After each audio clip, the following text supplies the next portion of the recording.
Hola a todos. Hoy quiero hablaros de qué es ruido y cuánto es demasiado ruido. Una de las primeras cosas que la gente se pregunta cuando se le informa que el ruido constituye un estímulo deletérea es cuánto ruido hace falta realmente para afectar negativamente a nuestros oídos. La respuesta no es sencilla, dado que los efectos del ruido involucran múltiples aspectos de la salud y el bienestar. Desde el punto de vista filosófico, dado que el ruido se puede definir como cualquier estímulo acústico que interfiere con las actividades y el descanso del ser humano, cualquier nivel de ruido afecta a la persona, si no, evidentemente, no sería ruido.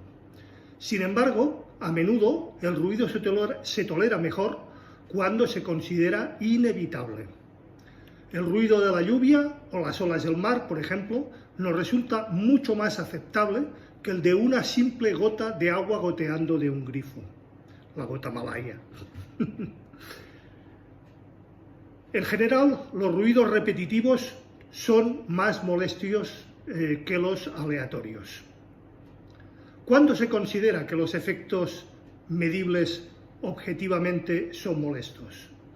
Las investigaciones han revelado que existe una fuerte correlación entre la intensidad física del estímulo y la magnitud del efecto.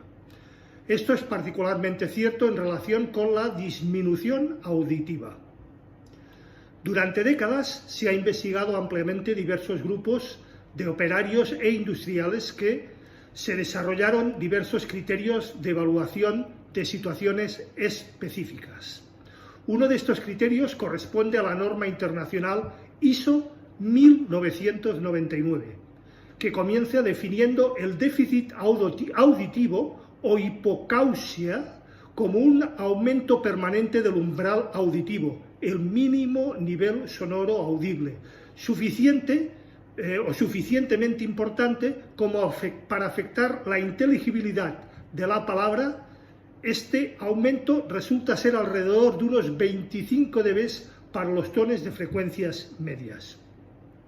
El siguiente paso es utilizar una tabla de doble entrada que nos permite evaluar el riesgo porcentual que experimenta déficit auditivo al exponer a ruidos de carácter laboral 8 horas diarias durante 6 días a la semana, de cierto nivel sonoro promedio durante una cantidad determinada de años.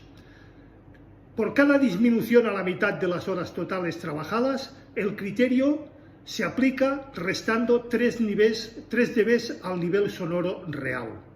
A modo de ejemplo, consideremos el caso de un disc-jockey que trabaja en una discoteca 3 días por semana, expuesto durante 4 horas a un nivel sonoro promedio de 100, 106, 110 dB A. Como vimos en el anterior post, queda explicado a qué nos referimos con dBAs. Dado que se trata de la mitad de días y la mitad de horas diarias, deben de restarse, como hemos visto, 3 dB. Supongamos además que el disc-jockey permanece en ese trabajo desde los 20 años hasta los 35, es decir, una exposición a lo largo de 15 años.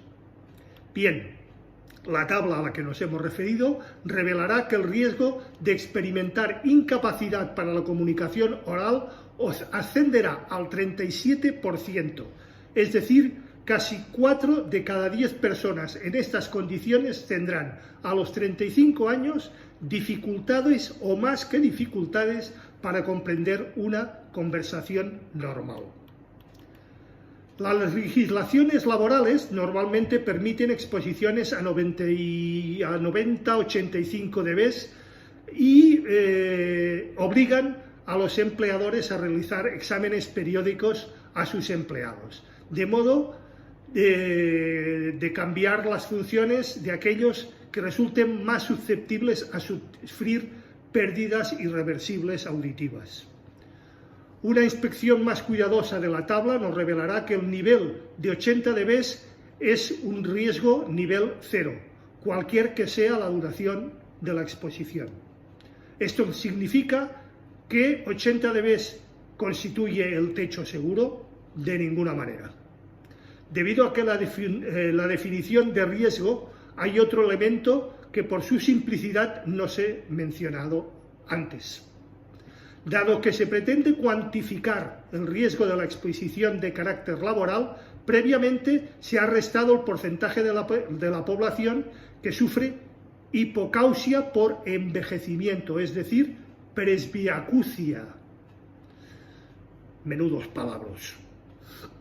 Ahora bien, existen varios estudios que demuestran que la presbucia o presbiacusia no sería realmente presbiacusia, sino socioacusia, es decir, hipoacusia debido a la exposición de ruido social o comunitario.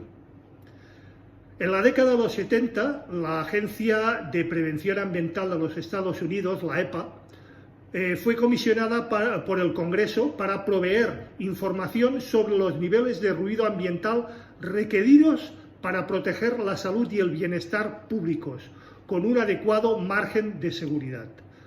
La tarea, desde luego, no fue fácil, dado que a pesar de que había abundante información, la requerida exposición del carácter laboral disponible, la verdad es que existían muy pocos datos fiables publicados sobre las exposiciones no laborables para poder mezclar las unas con las otras.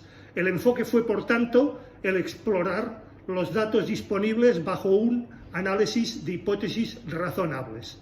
El resultado fue publicado por la EPA en 1974 en un famoso trabajo apodado el Documento de los Niveles.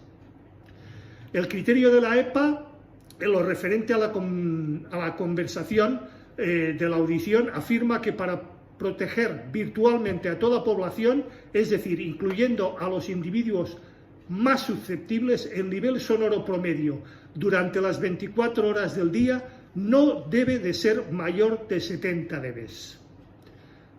En forma equivalente, no debería exceder los 75 dB durante una jornada laboral de 8 horas, siempre y cuando el resto del tiempo el nivel de exposición se mantenga bastante por debajo de este valor. Este criterio difiere sustancialmente de la normativa ISO, dado que considera que se ha producido un déficit auditivo cuando el umbral de audición aumenta solo 5 dB y no los 25 dB. Me remito a mi anterior post donde ver todas esas escalas de dB y qué ocurre con cada uno de esos niveles. Es, por tanto, un criterio mucho más estricto. Es de notar que el límite de la EPA en un valor promedio, lo cual significa que normalmente se tolera bien niveles mucho mayores durante periodos cortos de tiempo. En efecto, por cada reducción a la mitad de la exposición, el nivel seguro puede aumentar 3 dB. Así, durante 4 horas diarias sería admisible 78 dB durante 2 horas, 81 dB durante un día y 84 dB y así sucesivamente. Sin embargo, la exposición a niveles superiores a los 100 dB no es recomendable ni siquiera durante lapsos muy cortos de tiempo, dado que algunos individuos muy susceptibles podrían experimentar daño auditivo irreversible. Tal como se puede observar, los límites laborales tienden a ser mucho más permisivos que los ambientales. La razón de ello es que parte del factor de la seguridad y el bienestar se tienen en cuenta otros factores como el técnico de la factibilidad económica de reducir la emisión de ruido en el puesto de trabajo. Finalmente, el documento de la EPA no solo aborda cuestiones del deterioro auditivo, sino también de la interferencia con las actividades y las molestias a nivel comunitario. En este caso se plantea niveles mucho más bajos, recomendándose en anteriores niveles promedios de 55 dB al día y de 45 dB durante la noche, como ya vimos también en el anterior post. Y en el interior de las viviendas 45 y 35 dB respectivamente.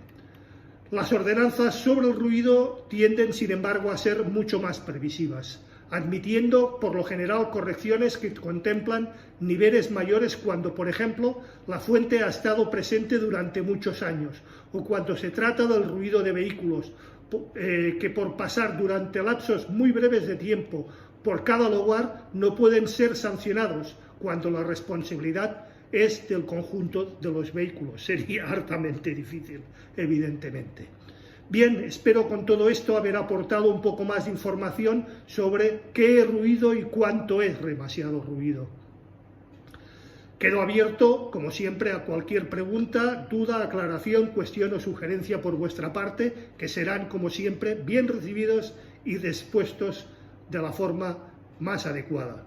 Recordad, si os ha gustado, dadle al like, compartid el post, suscribiros al canal si no lo estáis ya y acordaros de darle a la campanilla gris para que YouTube os avise de cualquier novedad en el canal. Muchísimas gracias y nos vemos el próximo viernes a las 8 estrenamos. Hasta entonces.